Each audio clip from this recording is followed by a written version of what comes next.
Willkommen zu dieser technischen Anleitung zum Thermomix TM31. Wir sind Kelatos Informatiker, Spezialisten für technische Reparaturen.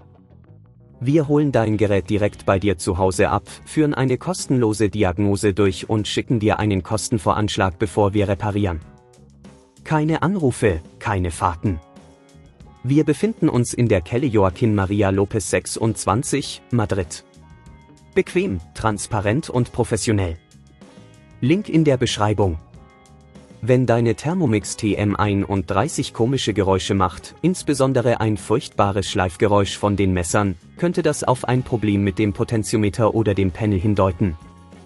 Diese Geräusche entstehen oft, wenn sich Teile nicht mehr richtig bewegen oder abgenutzt sind.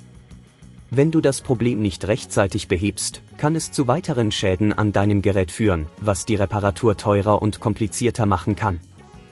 Für diese Reparatur benötigst du einen Kreuzschlitzschraubendreher, einen Torx-Schraubendreher, ein Multimeter, sowie eventuell etwas WD-40 zur Schmierung. Zuerst musst du deinen Thermomix vom Stromnetz trennen, um sicher zu arbeiten.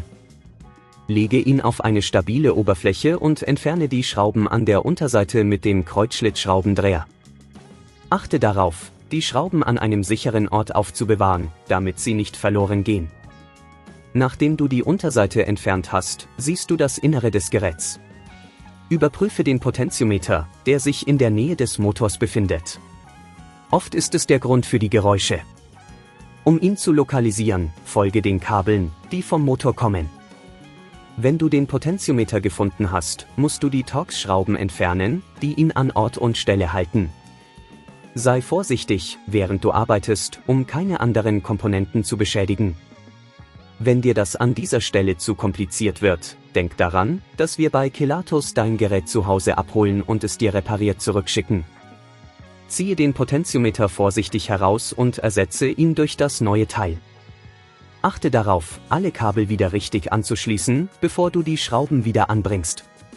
Stelle sicher, dass alles fest sitzt und keine Teile lose sind.